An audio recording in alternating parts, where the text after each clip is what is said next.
எல்லாருக்கும் வணக்கம்.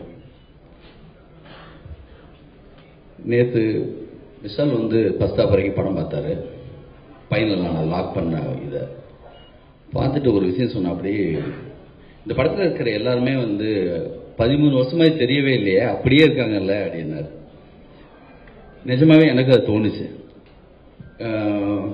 சண்முக சார் யாரோ சொன்னாங்க, தென்னவன் சார் நினைக்கிறேன், 13 மாசமான மாதிரி இருக்கு அப்படின்னாரு. எனக்கு ரொம்ப 13 நாளைக்கு பிறகு சந்திக்கிற மாதிரி தான் இருக்கு. போன மேடையிலே சொன்னேன், போன படத்துக்கான பேட்ச் ஒர்க்குக்கு விஷால கூப்பிட்டா கூட மறுபடியும் பொருந்துற மாதிரி தான். எவ்வளோ டென்ஷனு, மிகப்பெரிய பொறுப்பு 2 சங்கத்தில், அதையும் தாண்டி இப்படி மெயின்டைன் பண்ணுறதுங்கிறது அது மிகப்பெரிய விஷயம்.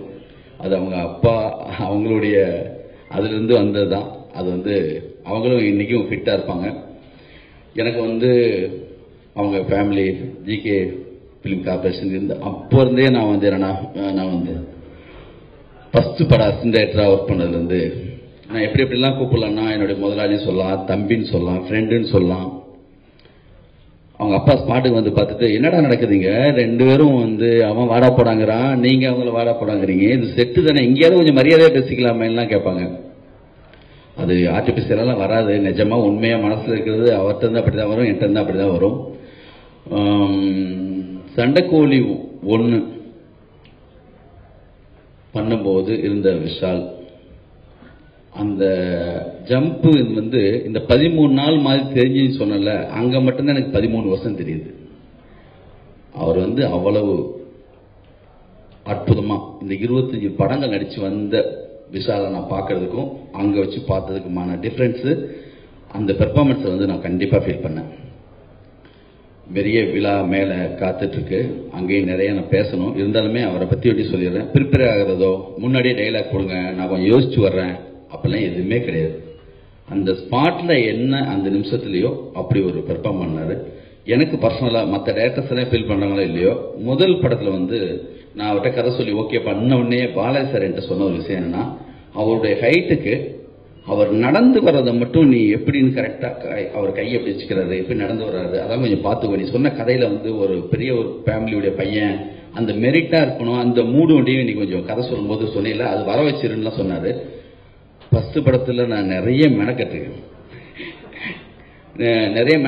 எந்த லெவல்லன்னா, ஒரு முக்கியமான ஒரு ஷாட்டுக்கெல்லாம் பிரேக் விட்டு மறுபடியும் போகலாமேன்னு சொல்லி அளவுக்கு நாங்கள் ஆயிருக்கோம்.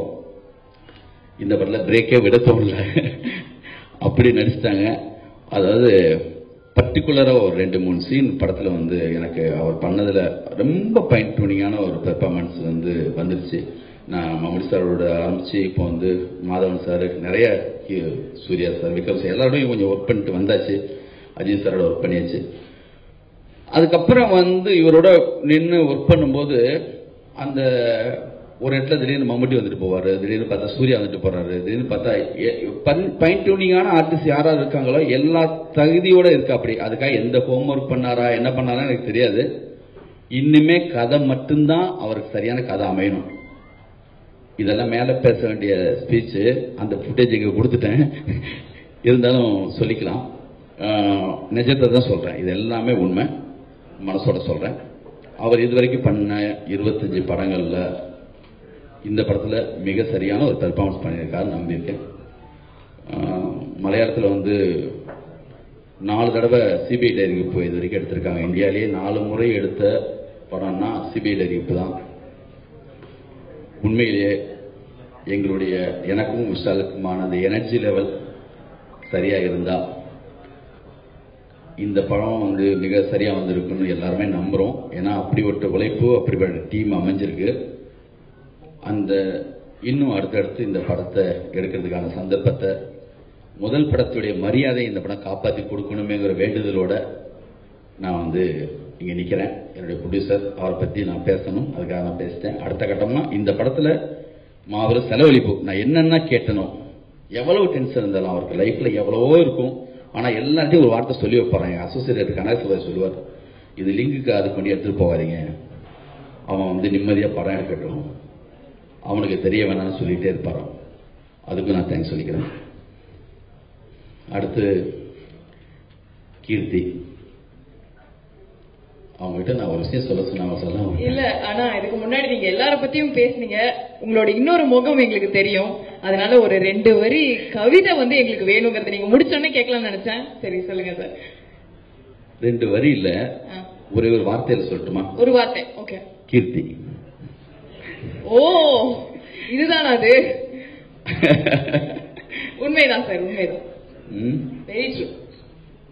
இந்த படம் பார்த்தா இன்னும் அது அந்த உண்மை இன்னும் பெருசாகும். நான் கீர்த்தி சுரேஷ்ல ஒர்க் பண்ண மாதிரி ஃபீல் பண்ணல. மகாநடி படம் பார்த்தது பிறகு நெக்ஸ்ட் ஷெட்யூல் போனப்போ நான் ஏதோ அந்த காலத்து ஆதித்ய சுப்பராவ், அந்த காலத்து ஒரு ஆள் மாதிரியும் ஒரு சாவித்திரியோட ஒர்க் பண்ற மாதிரியும் தான் நான் ஃபீல் பண்ணிட்டேன். என்னுடைய ஷூட்டிங் ஸ்பாட்ல இந்த லவ் பர்சன் படம் பார்த்தவங்க, சாங் பார்த்தவங்க எல்லாமே நல்லா இருக்குன்னு சொல்றாங்கன்னா, அவங்கள இந்த மகாநடி பார்த்தது பிறகு யார் யாரெல்லாம் என்கிட்ட பாராட்டினாங்களோ அதெல்லாம் அவங்களுக்கு அவங்களுக்கு ஒரு மேனேஜர் மாதிரி, ஒரு பிஆர்ஓ மாதிரி ஆயிட்டேன். இவங்க அப்படி சொன்னாங்க, இவங்க இப்படி சொன்னாங்க, நம்மளுக்கு பேசுறதுக்கு சந்தர்ப்பம் அப்படியே எடுத்துட்டு அவங்ககிட்ட எல்லாமே சொல்லுவேன். அப்படி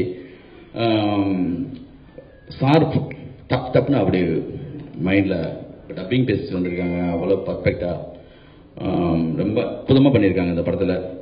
ஒரே சவால் எனக்கு இந்த கதை பண்ண ஆரம்பிக்கிறப்பயே, மீரா ஜாஸ்மின் அந்த கேரக்டர் லாக் ஆகணும்.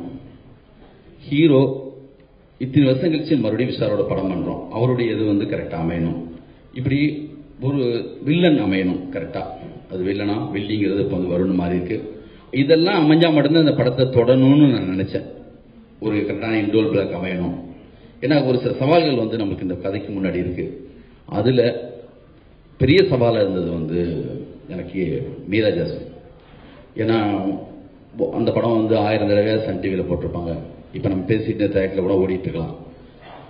அதனால அது மைண்ட்ல அவளை ஏறி இருக்கிறதுனால அதுக்கு ஈக்குவலான ஒருத்தவங்க பண்ணணுமே அப்படிங்கிறப்போ கீர்த்தியை விட ஆல்டர்னேட்டிவ் கிடையாது. இப்ப விஷால் கேட்டாங்க, சப்போஸ் தேர்ட் பார்ட் எடுத்தா கீர்த்தி இருப்பாங்களான்னு. தேர்ட் பார்ட்ல இல்லை, அடுத்த நான் எடுக்கக்கூடிய 3 படத்துல கூட இருந்தாலும் இருப்பாங்க. இந்த படம் ஆடியோ லான்ச் முக்கியமா யுவன் சங்கர் ராஜா அவங்க எனக்கு மனசுக்கு அவ்வளோ பிடிக்கும். இன்னைக்கு இரும்புத்திரை விஷாலோட பண்ண படம் பெரிய ஹிட், அவங்க ப்ரொடக்ஷன் பண்ண படம் பெரிய ஹிட்டு. நானும் இவன் இப்போ மராட்டி சாங் பற்றி சார் சொன்னாங்க. அந்த சாங் சரியா இல்லைன்னா இந்த படத்தில் அந்த இடமே அப்படியே இறங்கிடும். ஏன்னா அவ்வளவு பர்ஃபெக்டான ஒரு சாங் போட்டு நாங்கள் ஷூட் பண்ணிட்டோம். திரும்ப திரும்ப வேற கேட்டுட்டோம். இதுக்கு ஆல்டர்னேட்டிவா எப்படி ஒரு சாங் ஒரு நினைக்கிறப்போ அற்புதமான ஒரு சாங் போட்டார். அதுதான் இப்போ மதன் கார்கே இந்த சாங்கு. அதுக்கான டைமிங் எவ்வளோன்னா வெறும் 5 நிமிஷம் தான். இன்னும் 3 நிமிஷம் கூட சொல்லலாம். சாங் லென்த் என்னவோ அதான் அதுக்காக எடுத்துக்கிட்ட டைம் கூட. ரொம்ப நல்லா பண்ணிட்டாங்க. மதன் கார்கே ரொம்ப அற்புதமா லிரிக்ஸ் எழுதியிருந்தாரு. லிரிக் ரைட்டர்ஸ் மதன் கார்கே எனக்கு போன படத்துலையும் சாங் பண்ணியிருந்தாங்க, இந்த படத்துலையும் ரொம்ப அற்புதமா அந்த சாங் பண்ணியிருக்காரு. அவருடைய இன்னொரு பாடல் கொஞ்சம் லேட்டா ரிலீஸ் ஆகும். 2 பாடல் அவர் பண்ணியிருக்காரு. அறிவுமதி அண்ணன் எனக்கு ரன் டயத்துல இருந்து எப்பயுமே என்னுடைய படத்துல ஒவ்வொரு படத்துலையுமே 5 கவிஞர்கள் எப்பயுமே இருப்பாங்க. 5-6 பேருக்கு ஒரு படத்துலையுமே அந்த மாதிரியான இருக்கும். முத்துக்குமார் ஆரம்பிச்சு, முத்துக்குமார் நம்ம கூட இல்லை, அவர் நம்ம கூட ஒர்க் பண்ணார் அந்த படத்துல. அவருக்கு ஈக்குவலான ஒரு சரியான ஆட்கள்லாம் அமையமே நினைச்சப்பதான் எனக்கு கையில வந்தது ஏகாதசி, அருண் பாரதி அண்ணன் தான் அருண் பாரதி அறிமுகப்படுத்தி வச்சாரு. அறிவுமதி அண்ணனுடைய வரிகள் ரொம்ப அற்புதமா செங்கரட்டான் பாறையில அற்புதமா பண்ணியிருப்பாரு. எனக்கு அண்ணன் தான் எப்பயுமே. அதுமாதிரி பிருந்தா சாரதி முதல் முறையா இந்த படத்துல ஒரு சாங் எழுதியிருக்காரு, சூரியரும் சூரியனும் அப்படின்னு தொடங்குற பாட்டு. டயலாக் எழுதுறத பற்றியெல்லாம் அந்த மேடையில் விவரமாக சொல்லிக்கலாம். எப்பயுமே எனக்கு கூடவே எல்லா விஷயத்திலையும் அவர் கூட இருக்கிற நண்பர். மற்றபடி இந்த படத்தில்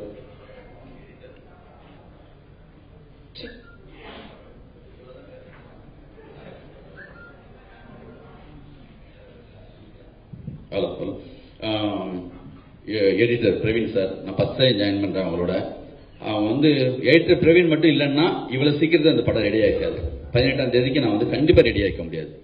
அப்படி உட்காந்தா அவ்வளவு பர்ஃபெக்டா அவ்வளவு தூரம் என் கூட வேலை பார்த்த அற்புதமான ஒரு ஃபர்ஸ்ட் டைம் தான் ஒர்க் பண்றேன். மோர் சின்சியர் பர்ஃபெக்டா பண்ணி கொடுத்துருக்காங்க. ஜோ மல்லூர் சார் நண்பர், மாரியம் சார்லாம் நான் இன்னும் கொஞ்சம் பயன்படுத்தலாமே அளவுக்கு டக்குன்னு அப்படி ஒரு ஷார்ப்பாக அவர் நடிக்கக்கூடியவங்க. தென்னவன் சார், அப்புறம் வந்து சண்முகராஜ் சார், இன்னும் 4 பாட்டு எடுத்தாலும் நீங்கள் எல்லாமே இருக்க தான் போகிறீங்க எங்கள் கூட. உண்மையிலே அந்த உறவு சொல்லி தான் கூப்பிடணும்னு தோணும். ஏன்னா ஃபர்ஸ்ட் படத்துலேயே பெரிய சின்ன அப்படி தான் ஒருத்தவங்க நம்ம கூப்பிடுவேன். அதே மாதிரி தான் சொல்லும்போது நம்ம படம் ஏதோ நிஜமாக ரியலாக இருக்கிற மாதிரி ஃபீல் வரும், அதுக்காக தான். அப்புறம் வந்து சக்தி போன படத்தில் வந்து ஜீவா சாருடைய ஆல்மோஸ்ட் லாஸ்ட் அசிஸ்டன்ட் ரேஞ்ச், அதாவது சண்டை ரன்ல வந்து லாஸ்ட் அசிஸ்டன்ட். ஏதாவது தப்புன்னா வந்து ஜீவா சார் வந்து தள்ளி போய் இந்த மரத்தை தொட்டுவான்னு ஓட வைப்பார் அவரை. அதுக்கப்புறம் வந்து இந்த படத்தை பொறுத்த ஓரளவு சண்டைக்கோழியில ட்ராலியில ஏறி உட்கார அளவுக்கு ஓரளவு தேடி இருந்த அப்படி. இந்த படத்துடைய மிகப்பெரிய வளர்ச்சி யாருக்குன்னா, இந்த படத்தில் மிகப்பெரிய ஜம்ப் யாருன்னா சக்தியை சொல்லணும். அவருக்கு வந்து அந்த கொடுத்த வாய்ப்பை அற்புதமாக பயன்படுத்தியிருக்காரு, ரொம்ப அருமையாக பண்ணியிருக்காரு. அவருக்கும் என்னுடைய இந்த இன்னும் மேலே போய் விட்டு போனதெல்லாம் மேலே பேசலாம். இன்னும் பரிசுரன் சார், இன்னும் நிறைய ரவி சார், அங்கே வெங்கடேஷ் சார் எல்லாமே வந்திருக்காங்க. இந்த படத்தில் நடித்தவங்க எல்லாருமே.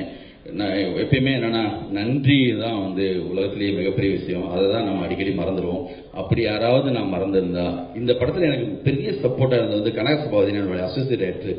அப்புறம் என்னுடைய எல்லா அசிஸ்டன்ஸ். இந்த படம் பார்த்தா அருண், பிரபு, அப்புறம் ஸ்ரீதர், சுரேஷ், எல்லாரையுமே சொல்லணும்.